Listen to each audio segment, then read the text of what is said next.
Hello, good morning, good evening, or good afternoon. I'm just gonna contribute something by reading a little bit more from the book Art and Fear by David Bayles. And so I'm gonna start with a section here that is acceptance. Okay. For the artist, the issue of acceptance begins as one simple, haunting question. When your work is counted, will it be counted as art? It's a basic question, with antecedents stretching back to childhood. Remember those dreaded playground rituals when you'd feel badly enough if you weren't the first one chosen for the softball team but would rather die than not be chosen at all? If the need for acceptance is the need to have your work accepted as art, then the accompanying fear is finding it dismissed as craft, hobby, decoration, or as nothing at all. In 1937, when Beaumont Newhall wrote the first substantive account of the history of photography, titled, logically enough, The History of Photography, he picked a select number of artists to praise or criticize. As it turned out, the photographers hurt by Newhall's book were not those he damned, but those he left out entirely. In the public's mind, the former least became a part of the history of photography, while the latter ceased to exist entirely. Literally, decades passed before some talented outsies began receiving recognition for the work they produced in those earlier days.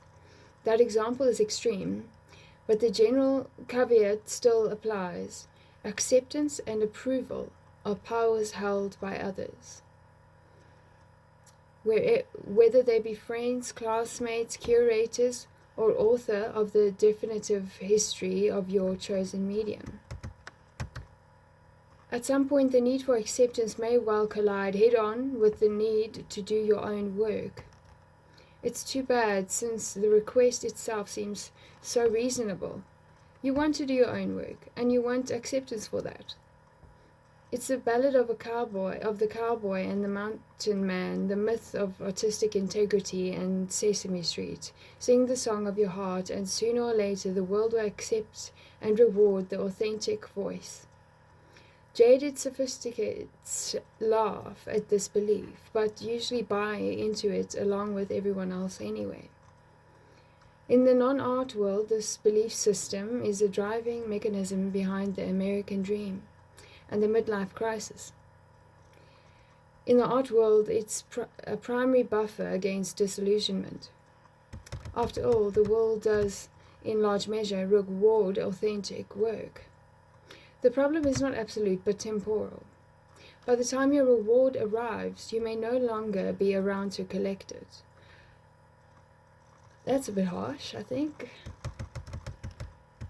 There's a fairly straightforward explanation for this. At any given moment, the world offers vastly more support to work it already understands. Namely, art that's already been around for a generation or a century.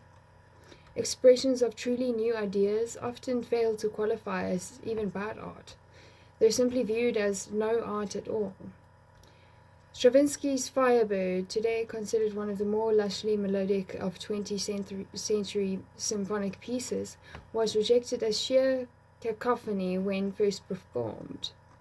Robert Frank's The Americans, now considered as a seminal turning point in American photography, was at the time of its publication largely ignored by a press and public that couldn't decipher its dark and gritty vision. It's a dreary tradition. Artists from Atget to Ouija were ignored through most of their careers because the work they produced didn't fit in the established definition of art. That is so true for many things of life. I'm sorry to think that what Karen says on the meaning code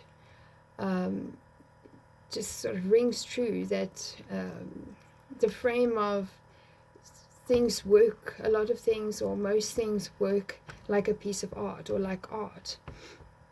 And that there are principles in that apply to many different knowledge arenas, or areas rather, of life, and it work. That's a loosely put statement, I know, and forgive me if I made a mistake there, but this is just me riffing in between my reading to keep myself interested. Just joking. Okay. Right. Surprisingly, however, this is not always a bad thing. At least not for the I don't know how to read that word. Some period of artistic recapitulation is both inevitable and by most accounts beneficial. On both intellectual and technical grounds, it's wise to remain on good terms with your artistic heritage, lest you devote several incarnations to reinventing the wheel. We all know that's a little bit difficult. But once having allowed for that, the far greater danger is not that the artist will fail to learn anything from the past, but will fail to teach anything new to the future. Wow, that's a good statement. That is so true for life. Like, if you've got something to teach that you know and you've learned, you've got to do that. That is like investing in the future, and it's connecting with other people, and it's investing in people's lives. They're planting good seeds that will grow into trees and add to the richness or wealth of the environment of people in the future, and we got to contribute to that. I know that was a bit abstract. Now I'm commenting on my comments while I'm commenting on the reading that I'm doing. I'm fine. Okay. Recent photo history offers a textbook example of the perils that success itself can lay in the path of continued artistic growth. In the first third of this century, Edward Weston, Ansel Adams, and a few fellow travelers turned and then prevailing world of soft focus photographic art upside down. They did so by developing a visual philosophy that justified sharply focused images and introduced the natural landscape as a subject for photographic art. It took decades for their viewpoint to filter into public consciousness, but it sure has now. Pictures appearing in anything from cigarette ads to Sierra Club books owe their current acceptance to those once controversial images. Indeed, that vision has so pervasively become ours, and that people photographing vacation scenery today often do so with the hope that if everything turns out just right, the result will not simply look like a landscape, it will look like an Ansel Adams photograph of a landscape. This too will pass, of course. In fact, artistically speaking, it has passed. The unfolding over time of great idea is like the growth of a fractal crystal, allowing details and refinements to multiply endlessly, but only in ever-decreasing scale. Eventually, perhaps by the early 1960s, those who stepped forward to carry the West Coast landscape photography banner were not producing art so much as reproducing the history of art. Separated 2 or 3 generations from the forces that spawned the vision they championed, they were left making images of experiences they never quite had. If you find yourself caught in similar circumstances, we modestly offer this bit of cowboy wisdom. When your horse dies, get off. Cowboy wisdom notwithstanding, the Weston Adams vision continues to support a sizable cottage industry of artists and teachers even today. But this security carries a price. Risk-taking is discouraged, artistic development stunted and personal style sublimated for a fit to fit a pre-existing mold. We just need to shatter that mold. It's like, it is almost like, it makes me think of perfection again, and how this is just an example how perfection can be like this ideal, this to some people an ideal mold, or to other people a constraining or restrictive type of mold that they need to fit into, and it can end up in disillusionment or misunderstanding or misperception. And to shatter that mold, or to, like, for example, shatter perfection, then only can you realize what you got to do is make progress consistently, and on a continual basis, continuing to grow and foster growth, and teach it and embody it, and just spread it, make it accessible. It is otherwise then you're going down a destructive pathway that literally can affect generations. So anyway, only those who commit to following their own artistic path can look back and see this issue in a clear perspective. The real question about acceptance is not whether your work will be viewed as art, but whether it will be viewed as your art. I'm wondering I should continue. The next one is approval. I feel like those two would be a nice combination. Okay, approval. The difference between acceptance and approval is subtle but distinct. Acceptance means having your work counted as the real thing. Approval means having people like it. It's not unusual to receive one without the other. Norman Rockwell's work was enormously well liked during his lifetime, but received little critical respect. That is something that's really critical respect, or just respect alone. A lot of people need to learn what that is, and then another bunch of people need to learn to sort of pull up their socks and have, grow their own self-respect up again, because some people sort of let that decline. And then, a bunch of other people, it's, kind of missing out on that opportunity to show respect to others and sort of receive that in return. And I think it's also something that many people are not educating youngsters about, and perhaps also not setting that example. And I understand there's some difficulties, but there's that is something that's very important. Respect. I mean, that really can't go last. Otherwise, there will just be more destruction, or there'll just be sort of a decline in standard of living, I think.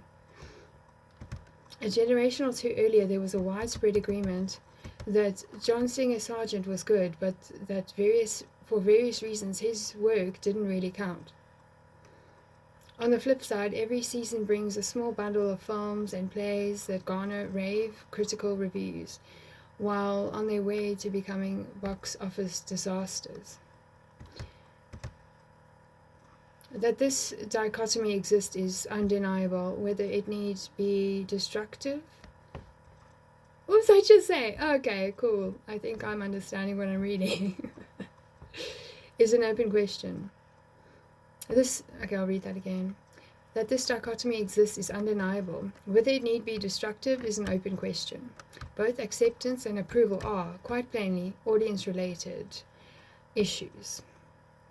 In a healthy environment, good work would get recognition. If only your validation